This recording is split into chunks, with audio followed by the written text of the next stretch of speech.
할렐루야, 아멘. 제가 지나가다가 흥얼흥얼하는 찬양 중에 제일 많이 하는 게 한 걸음 한 걸음입니다. 한 걸음 한 걸음 주에서 할게.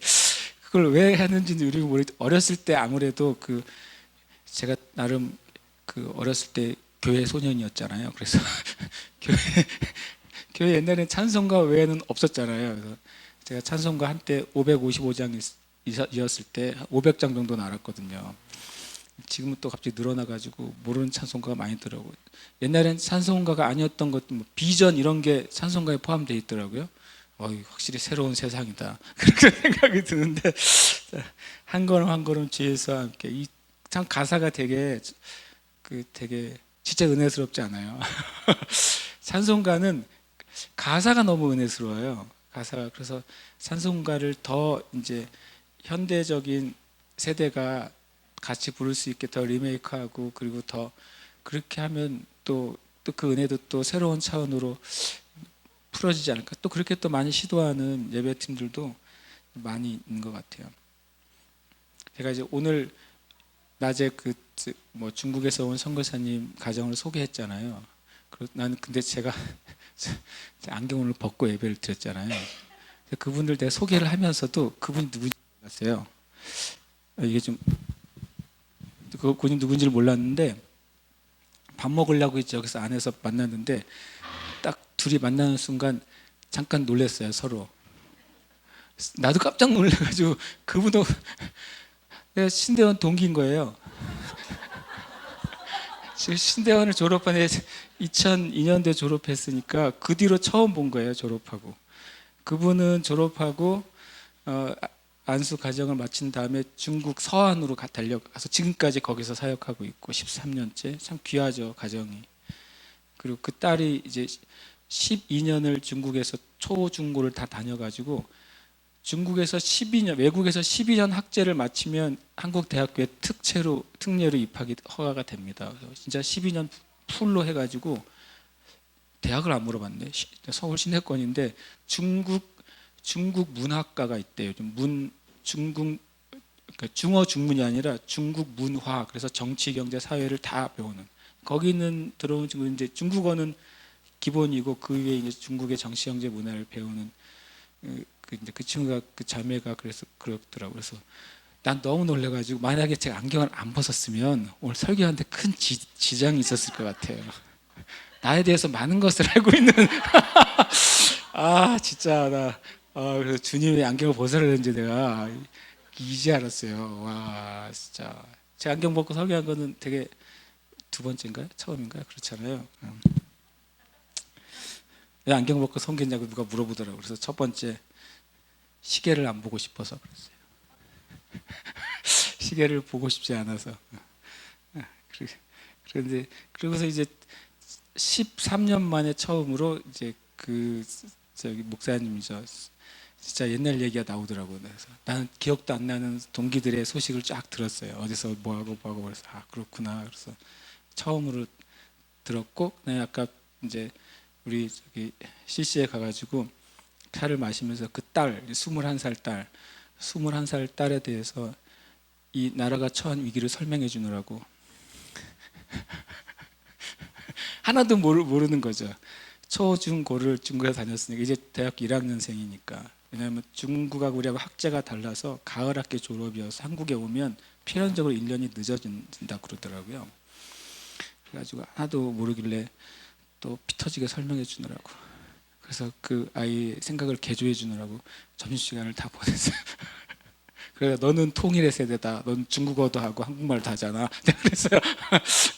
네가 하나님 만나서 네가 통일을 위해 기도하면 통일할 때 네가 준비된 사람이 아니냐. 그랬더니 이제 얘가 눈이 그랬고 하나님이 하시는 게 재밌다고 생각이 들었어요. 그리고 또 하나님이 우리의 기도에 어떤 식으로 응답하시는가. 네, 감사합니다. 생각했을 때 또 무슨 생각을 하게 됐냐면 제 동생이 이번 주에 이제 목금토 왔다 갔거든요. 또 꼭 주일날은 자기 교회 간다고 가버려 가지고 밤 9시 15분 비행기 참 엄청 밤에도 뜨대요 비행기가. 그때 갔는데 이제 옛날에 제주에 우리 애가 왔을 때 제주에 내려오라 그러면 들은 쿵도 안 했거든요. 소리도 안 하고 뭐 제주 뭐 생각도 안 하고 있다가 이번에 처음으로 제주에 내려오고 싶어하는 마음이 든 거예요. 그걸 또 주님이 가속화시킨 게 이런 사건이 있었어요. 우리 수안의 학교에 선생님이 한 분이 이제 아이를 뵈서 그만두시고 학교 선생님이 새로 왔어요. 어느 가관이에요? 기가 선생님이. 기가가 뭐예요? 기술과정? 기술과정 선생님 새로 왔어요. 기술과정 선생님이 새로 왔는데 거기서 단원중학교에서 왔어요. 여자 선생님이 왔거든요. 그래서 이제 그 얘기 하다가 제 남동생이 단원중학교 선생님이에요. 그 단원고요. 세월호 단원고, 단원중 두 개가 한 학교인데 단원중학교 국어 교사거든요. 그래서 야 저기도 수안의 수안의 학교에도 그 단원중학교에 있는 선생님이 제주도로 왔다. 그러니까 너도 와라. 더 놀라운 것은 그 선생님이 제 남동생이랑 테이블을 같이 1년 동안 마주대하고 있던 그 교사가 제주로 온 거죠. 그러니까 제 동생이 이렇게 그 경기도와 제주에는 선생님 막교환이 가능하다는 걸 알았어요. 여기 제주에 있는 선생님이 난 육지로 가고 싶어요. 그러면은 그냥 그런 분들이 많으니까 하면 올 수 있는 거죠. 그래서 주님이 이런 식으로도 기도를 응답해 주시나. 처음으로 제주에 오겠다는 가능성을 생각하고 돌아갔어요. 그래서 내가 기도를 더 해야 더 제주로 오게 해야 되겠다. 주님이 하시는 일들이 생각보다 우리가 생각하는 거하고 굉장히 우리는 기도하고 주님이 일하시고 그게 성경적이라고 생각해요. 주님이 그래서 우리가 기도를 쉬지 말고 해야 된다. 기도를 항상 기뻐하라, 쉬지 말고 기도하라. 요즘 너무 더워가지고 제가 더워서 이제 기도하다 보면 덥잖아요. 그래서 어떻게 했냐면 알람을 맞췄어요. 알람 몇 분까지는 버텨야 된다. 그래서 알람 해놓고서 따르릉 울릴 때까지 버티는 거야. 아직 제가 부족해가지고 기도를 우리가 쉬지 않아야 돼요. 진짜로 주님이 어떻게 응답하실지는 모르지만 가장 선하게 응답하실 거예요. 우리의 생각대로 응답하시지 않을지 모르지만 가장 온전하게 응답하실 거예요. 그래서 우리가 주님이 응답하실 걸 여러분과 제가 진심으로 믿고 기도해야 되겠다. 제가 여러분에게 한 말도 저한테 또 돌아오는 말 아니겠습니까? 기도하려고 그러면 그 생각이 떠올라요. 네가 전에 설교할 때 형제 자매들에게 기도할 때 진짜 하나님 앞에 있는 것처럼 기도하느냐, 그리고 진짜 내 기도를 하나님이 응답해 주실 거를 진짜 믿어지면서 기도하느냐라고 묻지 않았냐. 너는 그러냐? 주님이 나한테 도전하는 거죠. 제가 지금 기도하려고 앉으면 너도 진짜 내가 앞에 있는 것처럼 기도하냐? 너도 진짜 네가 하는 기도에 내가 응답할 것을 진짜 믿으면서 기도하느냐? 우리 안에 어떻게 보면 믿음의 도전이고 기도의 도전이고 이것이 우리의 삶에 그냥 자연스럽게 녹아질 때까지 마치 썬다싱이 그냥 평소에도 예수님과 실제로 대화하면서 살았던 것처럼 또 하나님의 사람들이 실제로 삶 가운데 성령님과 그냥 대화하고 교제하고 동행하면서 살았던 것처럼 우리도 살길 원합니다. 역사 가운데 몇 명의 하나님의 사람들은 그렇게 살도록 우리를 부르지 않았다고 저는 믿어요. 아직 내가 그만큼 못 된다 할지라도 주님이 우리의 부르심은 몇 명만 그렇게 하나님과 친밀한 관계를 살기 위해서 우리를 만들지 않았다고 믿어요. 우리가 다 추구할 때 하나님이 행하실 줄 믿습니다. 아멘. 요한 3서 말씀 함께 나누겠습니다. 요한 3서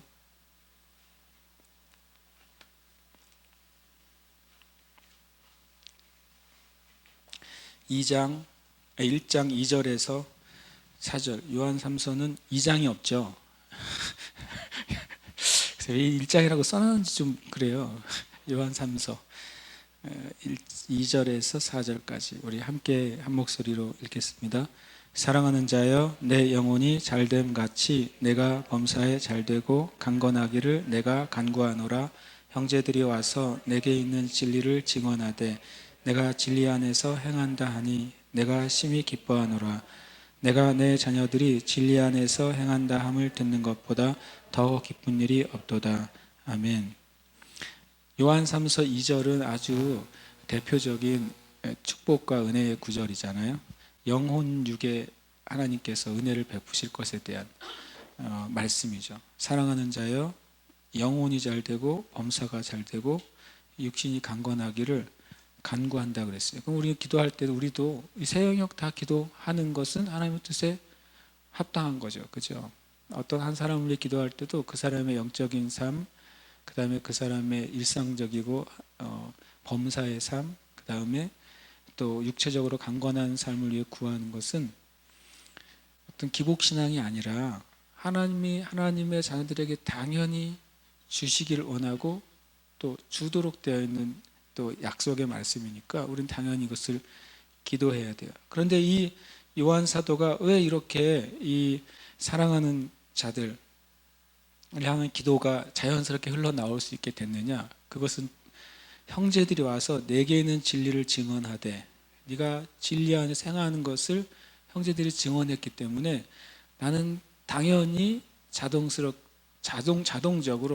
너희의 영적인 삶, 또 범사의 삶, 육적인 것이 하나님의 은혜 가운데 있기를 내가 기도한다 라고 말씀하는 것이죠. 그러면서 4절에 보면 내 자녀들이 진리 안에서 행한다함을 듣는 것보다 더 기쁜 일이 없다 그랬어요. 왜냐하면 진리 안에서 행할 때 하나님의 어떤 축복이 풀어지는 게 당연하니까요. 영적인 그리고 범사의 그다음에 육체적인 하나님의 은혜가 풀어지는 게 너무 당연하고 너무 쉽기 때문에. 근데 이거 첫 번째 진리라고 하는 말을 할 때 공통적인 진리가 뭐겠어요? 복음의 진리고 성경의 진리잖아요. 근데 또 하나 제가 봤을 때 너에게 있는 진리라고 말하고 있어요. 그것은 복음의 진리에 따른 진리가 아니라 하나님이 그 사람을 통해서 붙잡도록 하신 말씀이요. 사람마다 부르심이 다르지 않습니까? 그러면 부르심에 합당한 말씀도 다를 거 아닙니까? 그러면 우리의 공통적인 진리는 다 예수님을 바로 믿는 것에 대한, 그죠? 거룩함에 대한 진리, 예수님을 믿는 것에 대한 진리는, 복음의 진리는 누구나 다 공통적으로 가지고 있는 진리예요. 그러나 하나님이 우리에게 부르심과 우리의 삶에 대한 하나님의 계획이 다르다면 그 부르심과 계획에 부합되는 뭐가 있겠어요? 언약과 약속의 말씀들이 있겠죠. 그 언약과 그 약속의 말씀들은 그에게 특별히 계시된 진리예요. 그죠? 그래서 우리가 두 차원에서의 그 어떤 믿음의 삶을 살아야 된다고 믿어요. 하나는 모든 사람에게, 야고보서는 뭐라고 하면 일반으로 받은 진리 이렇게 표현하거든요. 모든 사람이 동일하게 가지고 있어야 될 진리는 복음의 진리, 구원의 진리가 맞아요. 근데 또 하나님이 그 사람들에 대한 부르심이 있단 말이죠. 바울 사도는 이방인을 위한 사도로 부르셨잖아요. 그래서 바울 사도에게 풀어진 진리와 계시는 유대인들 바울이 얼마나 사랑하는지 기록하고 있잖아요. 내 생명을 주고서라도 유대인들 살리고 싶은 것이 바울의 심정인데 놀랍게도 바울의 사역은 하나님께서 유대인들로 가게 하셨어요. 그러니까 바울이 붙잡은, 바울에게 풀어진 하나님의 그 진리는 유대인들이 이방인들이 예수 그리스도를 믿고 주님께 돌아오는 것을 바울이 붙잡은 거죠. 바울은 평생 그 하나님이 나를 이방인들에게 하도록 부르셨다는 사실을 굳게 믿고 그 진리에 자기 자신을 완전히 어떻게 한 거냐면 헌신했잖아요. 그것처럼 저는 우리 예수 믿는 사람들이 모두 다 첫 번째로는 복음의 진리, 구원의 진리에 완전히 헌신해야 된다고 믿어요. 완전히 구원과 복음의 진리에 헌신한다고 하는 것은 뭐냐면 그 복음의 진리, 구원의 진리를 양보하지 않는 걸 말하는 거죠. 다른 것하고 섞지 않는 걸 말하는 거예요. 헌신한다고 하는 것. 마찬가지로 하나님의 어떤 교회는 그 교회에 풀어주신 진리에, 말씀의 진리에 온전히 헌신해야 돼요. 근데 여러분도 마찬가지로 개인적으로도 여러분의 삶에 주신 그 진리에 온전히 헌신하게 되시길 축복합니다. 때로는 그것이 지금 당장 덜 풀어질 수도 있고요. 때로는 그것이 때로는 뭐 예를 들어서 여러분이 어떻게 했을 때 제가 인정하지 못할 수도 있어요. 그렇지 않겠어요? 제가 모를 수도 있죠. 때로는 서로들 그것을 서로 인정해주지 못할 수도 있어요. 어떤 경우는 잘 이해하지 못할 수도 있어요. 그러나 하나님 안에서 하나님이 여러분에게 이 말씀 가운데 내 삶에 대한 계시로 풀어진 하나님의 말씀이 있다면 여러분 하나님 말씀 안에서 그것을 더 굳게 잡으시길 축복해요. 하나님의 나라에 갔을 때 그 어둠에 감춰진 것이 드러나고 숨겨진 것을 주님께서 드러내 주셔서 그것을 어떻게 값을 매겨 주신다고 성경은 말했어요. 어떤 면에서는 교회사 가운데 위대한 하나님의 영성가들이나 사역자들이 정작 그 교회나 또는 교단이나 그 단체로부터 다 웰컴 받은 분들이 아닐 때가 많아요.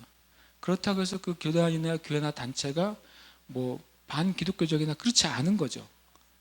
그렇지 않습니다. 그럼에도 불구하고 하나님이 새로운 어떤 것을 하나님의 사람들에게 주었을 때 당장 그것을 인정하지 못할 때도 있었어요.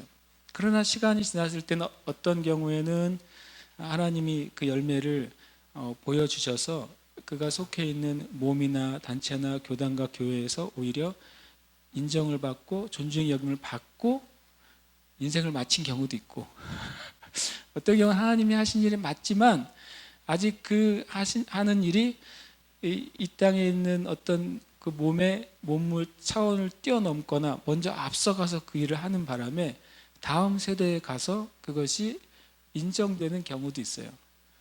그러나 뭐 그게 뭐 그렇게 중요합니까? 어떤 면에서는 우리가 하나님의 진리 안에 있다면 같은 공통된 복음의 진리 안에 있고 하나님 우리 각자에게 주시는 그 진리 안에 있다면 그리스도의 몸인 교회 안에서 더 풀어질 수 있어야 된다고 믿습니다. 그래서 여러분이 이 두 가지를 기억하시면 좋겠어요.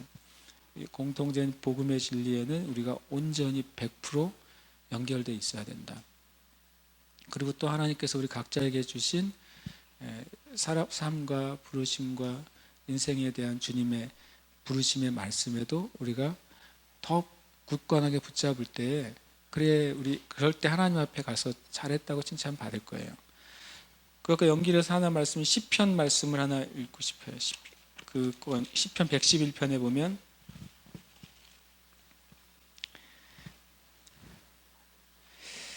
시편 111편 되게 은혜로운 시편인데요. 제가 쭉 한번 읽어보겠습니다. 할렐루야. 내가 정직한 자들의 모임과 회중 가운데에서 전심으로 여호와께 감사하리로다. 재미있는 표현이죠. 정직한 자들의 모임과 회중. 누구에게 정직한 거죠? 하나님 앞에요. 하나님 앞에 정직하다는 게 뭘까요? 우리의 마음을 주님 앞에 고대로 열어놓는 회중이죠. 저는 우리 세루살렘 교회 예배 드릴 때 우리 회중이 이런 회중이라고 저는 믿어요. 예. 조금 전에 제가 13년 만에 만난 그 성사님 가정도 서안에서 그냥 어떻게 보면 우리가 보기엔 정말 사막 같은 곳에서 있다가 오셨는데 제가 있는지도 모르고 그냥 이 우리 게스트룸이 RC가 그런 장소인지도 모르고 전혀 모르는 상태에서 왔어요. 그런데 와서 예배 드리면서 우리 교회 이 회중의 예배와 예배팀을 통해 너무 큰 위로를 받았대요. 그래서 제가 진짜 주님의 은혜라고 그랬어요. 그건 정말 주님의 은혜다 이렇게 말했는데 이 하나님 앞에 정직한 자들의 모임과 회중 이게 굉장히 되게 특별한 회중이라고 생각해요. 하나님 앞에 하나님 예배드리기 위한 회중이 다 하나님 앞에 정직한 마음으로 서 있다면 그것이 하나님이 보기에 얼마나 아름다운 회중일지 모르겠어요. 그 모임과 전심으로 여호와께 감사한다 이렇게 표현하고 있어요. 이 111편이 누가 쓰여졌는지가 나와 있지는 않습니다. 누가 기록했는지 나와 있지 않아요. 저자가 나와 있지 않습니다. 그러나 이 저자가 분명히 무엇을 경험했냐면 하나님 앞에 정말 열린 마음, 정직한 마음으로 드리는 그 회중들의 예배가 얼마나 이 시편을 쓴 사람에게 얼마나 큰 은혜였는지를 우리가 알 수 있어요. 큰 은혜였다는 것이죠. 그러면서 그 예배 가운데 깨닫게 된 게 뭐냐면 여호와께서 행하시는 일들이 크시니 이를 즐거워하는 자들이 다 기리는도다 그래요.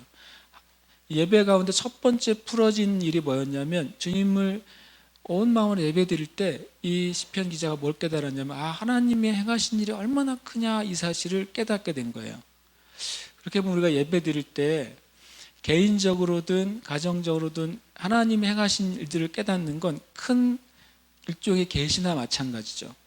그전에는 나에게 이렇게 행하신 일이 그전에 어떤 의미가 있는 줄 몰랐다가 하나님께 예배하는 중에 주님이 나에게 이 일을 허락하신 게 얼마나 큰 하나님의 뜻이구나라고 내가 딱 붙잡는 순간, 그전에는 그 일 때문에 괴로울 수도 있잖아요. 그때는 그전에 그 일이 나에게 풀어지지 않은 숙제일 수도 있는데, 하나님이 행하셨다는 사실을 딱 깨닫는 순간 우리는 완전히 나에게 일어나는 환경과 상황을 완전히 다른 상황으로 볼 수도 있다. 내가 처한 환경과 어떤 사건들을 기존에 내 그냥 이성이나 내가 가지고 있던 느낌이 가지고 있던 것과 완전히 다른 방향으로 보게 되면, 그것이 주님이 예배 중에 풀어진 한 가지 영역이라는 사실을 제가 알게 됐어요. 그리고 계속해서 같은 이야기를 합니다. 그의 행하신 일이 존귀하고 위엄하며 어미하며 그의 의가 영원히 서 있도다. 그의 기적을 사람이 기억하게 하셨으니 여호와는 은혜로우시고 자비로우시도다. 하나님의 의, 하나님의 은혜, 하나님의 자비로우심을 깨닫게 돼요. 두 번째 이 시편 기자가 깨닫게 된 건 뭐냐면, 하나님의 성품이었어요. 하나님의 성품이 얼마나 은혜로운지를 깨닫게 됐어요. 언제 우리가 하나님에 대한 태도가 바뀌냐면, 하나님의 어떤 성품을 내가 경험할 때요. 어떤 사람은 하나님의 어미하신 성품만 경험하고 있다가 어느 날 하나님이 나를 사랑하시는구나 라는 어떤 성품을 딱 경험하게 되면, 하나님에 대한 우리의 태도가 완전히 다른 차원으로 가게 될 겁니다. 때로는 저는 그래서, 저는 어렸을 때는 되게 무서운 하나님이었거든요. 진짜로 무서운 하나님이었고, 전에 제가 나눴던 것처럼 주일날 예배를 빠지면 지옥에 곧장 가거나 교통사고 나서 죽을 것 같았어요, 느낌이. 어렸을 때는. 그래서 겁이 나서 교회를 못 빠진 거예요. 하나님의 은혜를 알아서도 아니고, 제가 어떻게 교육을 받았는지 이해가 되시겠죠. 그렇게 교육을 받아가지고 무서운 하나님 때문에 교회를 못 떠나는 그런 학생이었거든요, 제가. 나중에 하나님이 나를 사랑하신다는 것에 대한 지식이 아니라 내 마음으로 딱 27살 때 경험하고 나니까, 이제는 하나님이 나를 그런 식으로 상대하지 않는구나 라는 사실을 알게 된 거죠. 처음에 사람이 갑자기 자유롭게 되면 그 자유가 불편해요. 자유가 불편해가지고 그 자유를 내가 못 누려요. 한동안 그걸 알았으면서도 수년간은 그 자유를 내가 온전히 누리지 못한 것 같아요. 자유로워졌는데 자유롭게 행동을 못하는 거. 그런 적이 저한테 있었어요. 이 하나님의 그 성품 우리가 알게 되는 것은 우리의 신앙생활에 굉장한 어떤 상승을 가져오는 일 같아요. 그러면서 5절에 보면, 여호와께서 자기를 경외하는 자들에게 양식을 주시며 그의 언약을 영원히 기억하시리로다. 그가 그들에게 문나라의 기업을 주사 그가 행하신 일의 능력을 그들에게 알리셨도다. 그의 손이 하는 일의 진실과 정의이며 그의 법도는 다 확실하니 영원 무궁토록 정하신 바여 진실과 정의로 행하신 바로다. 여기 말씀 가운데 주님 뭘 하시냐면, 주님이 약속을 지키시는 분이라는 것, 그리고 그분이 약속을 지킬 뭐가 있어요? 능력이 있는 분이라는 것을 깨달아요. 이게 참 놀랍죠. 약속을 지킬 것이다라고 하는 것, 그냥 믿음도 필요하지만 그분이 그 약속을 이행하실 수 있는 능력이 있는 분이라는 것을 믿는 것도 우리에게 중요하지 않겠어요? 예를 들어서 내가 어떤 사람이 약속을 지킬 걸 믿는데 돈을 빌려줬어요. 근데 그 사람이 나 돈을 갚을게요 라고 말했어요. 그래서 우리가 이 사람은 돈을 띄어먹을 인간은 아닌 거라는 사실을 믿어져요. 근데 문제는 언제 갚을지가 믿어지지가 않는 거죠. 이 사람의 능력이 될지에 대해서 믿음이 없다면, 사람 자체는 믿는데 이 사람이 돈을 나한테 갚을 때는 믿음이 없을 수도 있죠. 이 사람의 삶을 보니까 그게 마음엔 언의로되 통장이 약하도다 이렇게 느끼면 안 되잖아요. 그러니까, 그런데 우리가 하나님에 대한 믿음이요, 하나님은 약속을 지키시는 분인데 그분이 제 시간에 맞춰서 지킬 수 있는 능력이 있는 분이라는 거예요. 우리에게도 또 우리가 붙잡아야 될 믿음이 아니겠습니까? 그래서 우리가 하나님 앞에 나아갈 때 하나님은 약속을 지키신다. 그런데 그분은 실제로 정확하게 약속을 지킬 수 있는 능력이 있는 분이다. 진짜 신용 좋으신 분이죠. 신용이 아주 좋은 분이라는 사실을 고백합니다. 다시 한번 정리하면 하나님의 행하시는 일을 깨닫는 것이 중요하고 하나님의 성품을 우리가 계속 알아가는 게 중요하고 그다음에 하나님의 약속을 지키시고 능력 있는 분이라는 것을 아는 게 중요해요. 그 다음에 9절 10절에 이렇게 말씀하시는 거예요. 여호와께서 그의 백성을 속량하시며 그의 언약을 영원히 세우셨으니 그의 이름이 거룩하고 지존하시도다. 여호와를 경외함이 지혜의 근본이라. 그의 계명을 지키는 자는 다 훌륭한 지각을 가진 자이니 여호와를 찬양함이 영원히 계속되리로다. 다시 이것은 뭘로 가요? 뭐냐면 하나님에 대한 고백과 찬양으로 가요. 그죠? 다시 그렇게 환원이 돼요. 처음에 뭐로 시작해요? 정직한 자들의 모형 회중이 주님 앞에 온 마음을 다해서 예배드리고 그것 통해서 하나님을 알아가요. 하나님을 알고 나니까 다시 주님께 다시 예배를 드리게 돼요. 주님 행하시는 것을 보게 되니까. 그 다음에 조금 전에 제가 이제 요한 3서를 읽고 이것을 읽었잖아요. 그 읽은 이유는 10절 때문이었어요. 구체적으로는 그의 계명을 지키는 자는 다 훌륭한 지각을 가진 자이니 그랬어요. 우리가 좀 이런 표현하면 제정신으로 사는 길이 있는데 그게 주님의 말씀을 따라 사는 거예요. 제정신으로 제대로 사는 길. 지각이 있는 사람. 우리 식으로 하면 제대로 된 지식과 판단이 있는 사람이에요. 그것은 어떤 사람이냐면 주님의 계명을 지키는 자예요. 여기서 똑같이 우리 모든 사람에게 주신 계명이 있고 하나님 그 사람에게 맡겨준 사역에 대한 일들이 있어요. 그것을 지키는 자가 그 사람이 제정신이 박힌 사람이라는 거죠. 말씀을 알고 지키는 게 얼마나 중요하냐면 제가 지난번에 한국에서 곧 동성애 성경이 나온다고 말씀드렸잖아요. 번역이 다 끝났다고 그랬거든요.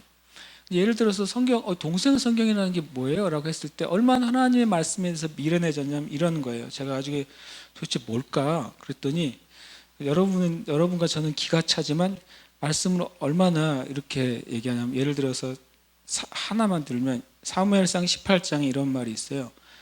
다윗이 사울에게 말하기를 마침에 요나단의 마음이 다윗의 마음과 하나가 되어 요나단이 그를 자기 생명같이 사랑하니라. 이게 이제 동성의 시작이에요. 형제가 형제를 자기 생명처럼 사랑하게 됐어요. 첫눈에 반해버렸어요. 그 다음에 그게 이제 크라이막스가 사무엘상 20장에 나와요. 사무엘상 20장에. 그래서 여러분도 묻잖아요. 그러니까 웃음밖에 안 나와요. 그런데 이렇게 돼 있어요. 사무엘상 10장 40절 요나단이 그의 무기를 아이에게 주며 이르되 이것을 가지고 성읍으로 가라 하니 아이가 가매 다윗이 곧 바위 남쪽에서 일어나서 땅에 엎드려 3번 절한 후에 서로 입맞추고 같이 울 때 다윗이 더욱 심하더니 이별의 아픔이에요. 이렇게 다윗과 요나단의 사랑을 동성애로 바꿔버렸어요. 황당하죠? 이 내용들을 그렇게 동성애적인 사랑으로 표현을 바꾸는 거예요. 참 우리가 보기엔 정말 기가 찰 것도 아니고 참 코미디 같은 이야기잖아요. 그러니까 이 하나님의 말씀에 대해서 우리가 바로 보지 못할 때 진짜 지각이 없는 행동을 하는 거예요. 완전히 이거는 좀 죄송하지만 우리가 보기엔 정신 나간 거죠. 성경이 정신 나간 이런 것들. 그래서 우리가 하나님의 진리 위에 서 있고 하나님이 주신 부르심의 말씀 위에 서 있는 것은 진짜로 이 세대 가운데서 정신없는 세대 가운데 정신을 가지고 사는 길이다. 오히려 지식이 많은 게 지각이 있는 삶이 아닌 거죠. 어떤 학식이 지각이 있는 삶으로 이끄는 것도 아니고 우리는 진짜로 말씀에 있는 것을 사는 게 지각 있는 삶을 사는 거예요. 그리고 그것이 또 우리의 삶에 진짜 열매가 있는 삶을 사는 거죠. 그래서 참 요즘은 일단 요즘에 제일 좋은 것은 뭐냐면 요즘에 제일 좋은 건 기도할 게 너무 많아서 좋은 기도할 일이 하도 해도 끝이 없는 기도의 행렬이 지금 세대가 아닌가 이렇게 생각이 드는 거죠. 그래서 전 여러분 우리 세계사를 경계 자매들을 축복해요. 진심으로. 하나님을 되게 더 사랑하려고 노력한다고 제가 느껴져요. 여러분이 하나님을 더 알고 싶어 한다고 느껴져요. 이렇게 잘 못 느끼는 저도 조금 느낀다면 잘 느끼는 제대로 느끼는 하나님 아버지는 정말 느끼신다고 제가 느껴요. 그래서 여러분이 주님 앞에 참 잘하고 계세요. 그래서 주님 앞에 마음을 더 들이며 나갈 때 하나님이 이 교회를 통해서 하시고자 하는 일을 이루실 거라고 믿어요. 하나님이 여러분 가정을 통해서 하시고자 하는 이루실 거라고 믿어요. 일을 하나님이 여러분 한 사람 한 사람을 통해서 하시고자 하는 그 일, 하나님이 하고 싶어 하시는 그 일을 하실 줄을 믿습니다. 네, 기도합시다. 앞에 이제 다음 주 그 다음 주가 이제 우리가 2주간이 가정교회 방학입니다. 아십니까? 광고에 나갔지만 다음 주 주간 30일 주간 6일 주간은 가정교회 방학인데 오후 예배는 드립니다. 그래서 가정교회가 끝난 주간부터 6일 더하기 7은 13일 주간 오후부터는 이제 전에 나눴던 것처럼 성경에 나와 있는 절기와 제사와 또 히브리서와 연결이 돼야 될 것 같아요. 예수님의 사역과 그리고 우리의 삶에 좀 연결되는 그 절기 제사 세미나라고 이름 붙이긴 뭐하지만 그걸 같이 좀 나누기 시작하려고 합니다. 그래서 여러분도 그 가정교회 쉬시는 주간에 열심히 모세오경과 히브리서를 열심히 읽으시기를 축복합니다. 저도 공부를 더 해야 되니까 우리가 주님께 시간 기도할 때 하나님 우리가 진리에 서게 해달라고 더 서게 해달라고. 왜냐하면 더 견고해지라고 말씀하시거든요. 더 네가 받은 그 말씀이 떠내려가지 않도록, 진리가 떠내려가지 않도록 주님께로부터 온 믿음이 더 자라다도록 더 힘써 지키라고 말씀하셨어요. 내게 준 면류관을 빼앗기지 않도록 힘써 지키라고 말씀하셨어요. 우리는 힘써 지켜야 되겠죠. 그래서 여러분 2가지 차원에서 기도합시다. 하나님, 내가 복음의 진리에 온전히 서게 해주세요. 주님, 예수 그리스도의 복음의 진리, 보혈의 복음의 진리, 예수님의 죽으심과 부활의 진리, 주님 그 진리에 온전히 서는 삶을 살게 해주시옵소서. 내가 완전히 복음적인 사람이 되게 해주세요 라고 기도하시고, 또 하나는 여러분 주님께 받은 여러분의 삶과 가정을 향한 주님의 약속과 언약 위에 주님 제가 철저하게 붙잡고 주님께 나아가게 주시옵소서. 우리 같이 시간 기도하겠습니다. 살아계신 주님 감사합니다. 주님.